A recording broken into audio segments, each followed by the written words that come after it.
Para pemirsa, Salam TV rahimani Allahu ta'ala wa iyyakum jami'an. Oleh karenanya, mari sama-sama kita untuk selalu menegakkan dan menjaga salat 5 waktu. Sesibuk apapun Anda, salat tetap salat. Ya. Sesakit apapun Anda, kalau bagi kita, ya, baik laki-laki ataupun wanita, itu tetap salat. Kecuali wanita memang diberikan rukhsah keringanan untuk tidak mengganti salat ketika haid, ketika nifas. Ya. Selain itu tetap. Ya, bagi kita laki-laki sudah baligh maka nggak ada cerita, sholat nggak boleh absen, nggak ada cerita absen. Apakah kita boleh absen ketika sakit? Nggak ada. Apakah kita boleh absen untuk sholat ketika kita sibuk bekerja? Enggak. Apakah kita boleh absen ketika kita menghadiri rapat? Nggak ada. Ya, ceritanya sholat ini wajib, wajib, wajib dan wajib, nggak boleh ditinggalkan. Ya, sekalipun satu waktu. Kita lanjutkan berikutnya. Jadi ini tadi ayat kita sebutkan itu di dalam surah Hud ayat yang ke-114. Sedangkan hadis ini adalah hadis yang diriwayatkan oleh Al-Imam Al-Bukhari dan Al-Imam Muslim. Hadisun muttafaqun alaihi. Hadis yang disepakati atas kesahihannya.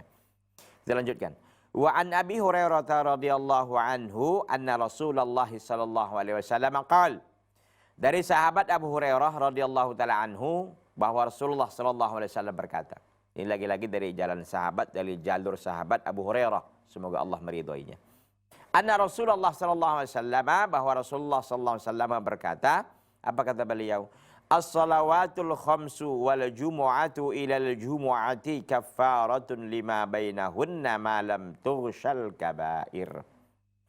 Salat 5 waktu dan Jumat ke Jumat itu menjadi kafaratun, itu menjadi penebus, itu menjadi penghilang lima bainahumna, apa yang ada di antara keduanya, apa yang ada di antaranya, maksudnya di antara salat 5 waktu itu, ya, dan apa yang antara salat Jumat dengan Jumat. Kafaratul lima bainahunna, itu menjadi apa? Menjadi kafarah apa yang terjadi di antaranya, malam tusyal kabair, selama tidak dilakukan perbuatan dosa-dosa besar. Hadis diriwayatkan oleh Al-Imam Muslim rahimahullah. Jadi ini semakin menegaskan kepada kita bahwa memang salat 5 waktu yang kita lakukan, ini kan setiap hari kan. Nggak ada cerita salat itu libur, hari-hari tertentu libur, nggak ada. Ya, hari tasyrik pun boleh salat. Bahkan bukan hanya boleh wajib, ya. Kalau memang hari tasyrik kan nggak boleh puasa ya. Juga kan ada 5 hari paling tidak di dalam Islam ini nggak boleh puasa kan.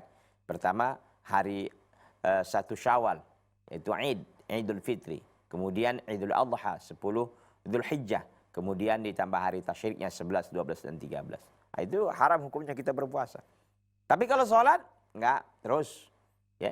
Jadi sholat 5 waktu ke 5 waktu dari satu hari ke hari berikutnya itu mengkafaratkan apa yang ada dosa yang kita lakukan. Bahkan pun di antara sholat itu sendiri kita tahu dari subuh ke zuhur.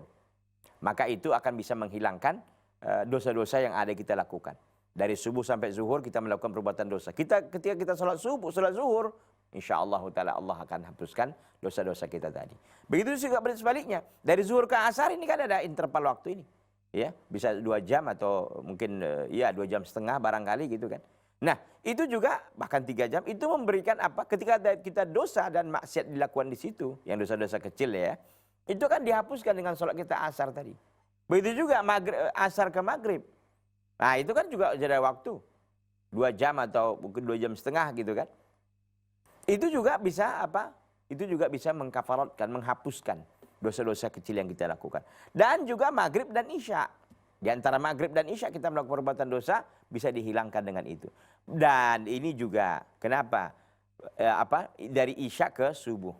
Dari isya ke subuh. Itu mengkafaratkan salat subuh yang kita lakukan. Bahkan pun antara waktu ke waktu atau dari satu hari ke hari berikutnya. Bahkan ini pekan ke pekan, Jumat ke Jumat. Makanya ikhwati fillah, beruntung kita jadi seorang muslim. Ya, yang selalu taat kepada Allah SWT. Bukan berarti orang taat itu nggak pernah maksiat. Ya enggak. Siapa sih punya keyakinan bahwa orang yang taat itu nggak pernah maksiat? Itu keyakinan yang batil, yang perlu direvisi dan perlu diedit. Nah, di delete itu keyakinan seperti itu. Nggak benar. Kenapa? Karena orang yang meyakini bahwa dia terjaga dari perbuatan maksiat dan dosa, ini keyakinan yang batil dan ini hanya dimiliki oleh Nabi SAW dan Nabi dah wafat. Dan itu dikatakan oleh para ulama, al-ismatu dufinat ma'adafdin Nabi SAW. Ismah, keterpeliharaan, keterjagaan dari perbuatan dan maksiat itu telah apa? Telah dikubur bersama dengan jasad Nabi SAW. Pastilah kita melakukan perbuatan dosa dan maksiat, ya. Tapi tentu orang yang beriman segera rujuk dan taubat kepada Allah. Dengan melakukan ketaatan di antaranya salat tadi, maka ini akan menggugurkan, menghilangkan, menghapuskan, melenyapkan, ya, dosa dan maksiat yang kita lakukan, yaitu dosa-dosa kecil tentunya. Kalau dosa besar bagaimana? Dosa besar butuh taubat. Dosa besar butuh taubat. Dan kita tahu taubat yang kita sampaikan itu paling tidak ada 6 syarat kita bertaubat. Ya, yang pertama ada niat, an-niyah. Karena kita tahu innamal a'malu binniyat. Segala perbuatan itu diawali dengan niat, kan? Didasari dengan niat. Yang kedua apa? Yang kedua adalah an-nadamah, penyesalan. Ya, penyesalan. Yang ketiga al-iqla. Al-iqla itu berhenti total dari perbuatan itu. Jadi ada niat, ada penyesalan, tapi lanjut terus, ini enggak benar tobatnya. Jadi memang dia an-nadamah, ada niat, kemudian menyesal, kemudian al-iqla. Ya, berhenti total dia. Kemudian apa lagi? Yang keempat al-azam. Azam itu artinya bertekad dia tidak mau lagi kembali kepada perbuatan dosa dan maksiat tersebut. Ya.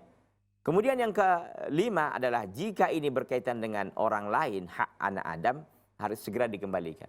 Kalau itu berkaitan dengan harta, dikembalikan. Kalau itu berkaitan dengan barangkali kita dolimi, kita pukul, segera kita minta dihalalkan dan seterusnya dan seterusnya. Yang keenam ada waktu. Waktu maksudnya apa? Nyawa belum di kerongkongan, belum sakaratul maut. Yang kedua, matahari belum terbit dari barat. Nah, ini dia jadi 6 syarat taubat dari dosa besar kita lakukan. Ada niat, ada penyesalan, berhenti. Jika berkaitan dengan orang lain segera diselesaikan.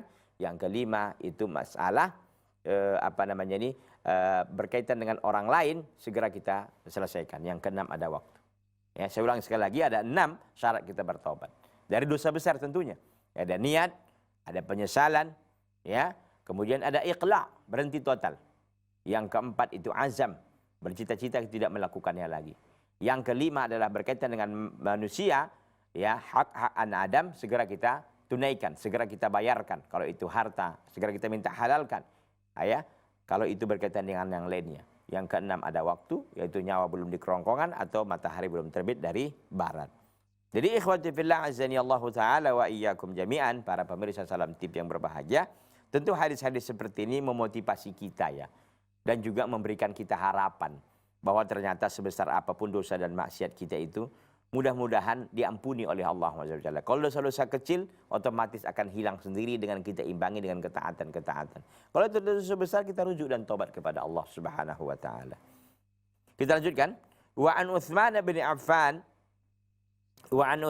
Affan radhiyallahu taala anhu qala sami'tu Rasulullah sallallahu alaihi wasallam yaqul ma min imri'in muslimin tahduruhu salatun maktubatun fayuhsin wudu'aha wa khusyu'aha wa ruku'aha illa kanat kafaratan lima qablaha minad dhunub ma lam tu'ta kabiratun wa dhalika ad-dahru kulluhu.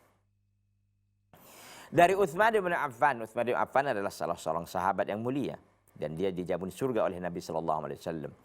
Dari Utsman bin Affan radhiyallahu taala anhu, semoga Allah meridainya, ia berkata, sami'tu Rasulullah sallallahu alaihi wasallam yaqul, aku mendengar Rasulullah sallallahu alaihi wasallam berkata, ma min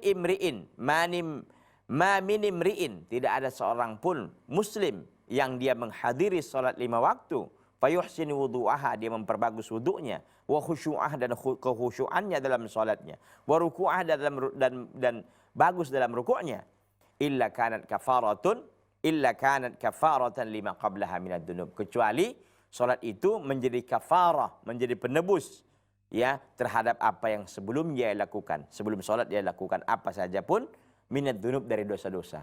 Tapi malam tu takabiratun, selama dia tidak melakukan perbuatan dosa besar. Wa dzalika dahru kulluh, dan itu terus menerus. Hadis riwayat Al-Imam Muslim juga. Jadi ini luar biasa.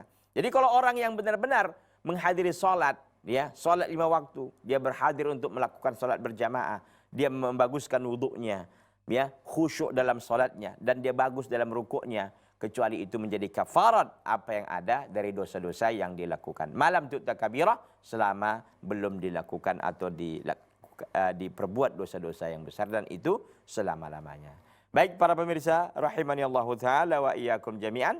Kita rehat sejenak ya, kita akan kembali setelah yang satu ini.